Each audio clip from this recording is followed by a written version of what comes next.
সেই বয়সেও কতটুকু খবর রাখেন, তার ভিতরে যে কত কষ্ট, তিনি যে কত অসুস্থ, কিন্তু তিনি সেটা তার মুখে প্রকাশ করছেন না। কিন্তু যে নেত্রীকে দেখলাম পায়ে হেঁটে কারাগারের ভিতরে ঢুকলেন, সেই নেত্রী আসলেন হুইল চেয়ারে।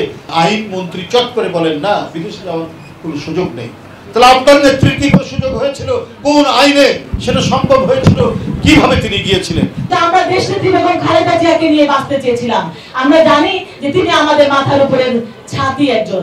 ভারত নিজের স্বার্থ রক্ষা করা ছাড়া কখনোই এক দাঁড়া চাল বাংলাদেশে দেবে না, দেয়নি কখনো। যে ম্যাডাম আপনি কেমন আছেন, তার আগে উনি বললেন তুমি কেমন আছো, আমি বললাম ভালো আছি।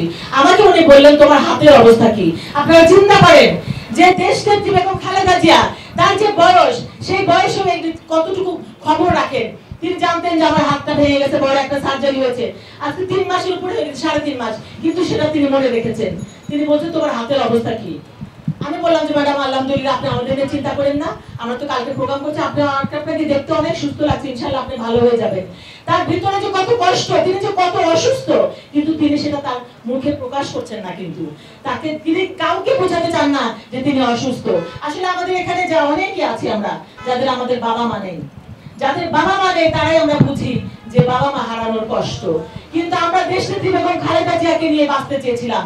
আমরা জানি যে তিনি আমাদের মাথার উপরে ছাতি একজন।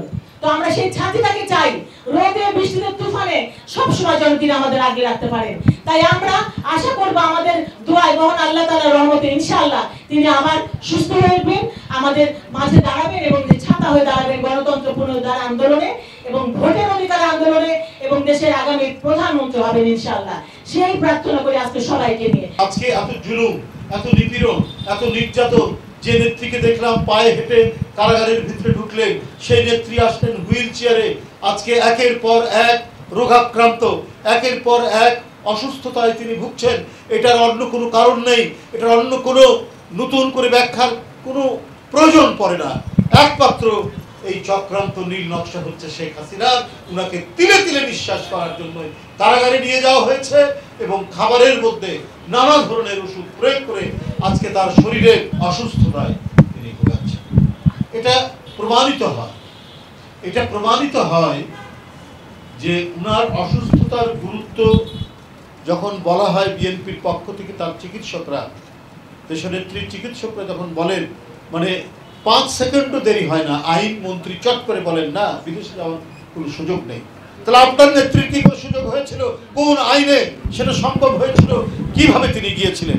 কারণ তার মধ্যে হচ্ছে আতাত, দালালির একটা মনোবৃত্তি আছে, আর খালেদা জিয়ার মধ্যে দালালির কোনো মনোবৃত্তি নেই বলেই আপোষহীন এবং সাহসী এই নেতৃত্ব, অত্যন্ত দৃঢ়চেতা এই নেতৃত্ব জনগণকে ছেড়ে যায়নি বলেই আজকে শেখ হাসিনার সমস্ত রাগ, সমস্ত ঈর্ষা, সমস্ত আক্রোশ, সমস্ত প্রতিহিংসা তার উপর দিয়ে আজকে নানা জটিল রোগে আক্রান্ত করে তাকে ধুকে ধুকে দুনিয়া থেকে সরিয়ে দেওয়ার চক্রান্ত চালিয়ে যাচ্ছে। ভারত নিজের স্বার্থ রক্ষা করা ছাড়া কখনোই এক দাঁড়া চাল বাংলাদেশে দেবে না, দেয়নি কখনো। তাহলে শেখ হাসিনাকে দিচ্ছেন কেন? তার অবৈধ সরকার, সবাই জানে।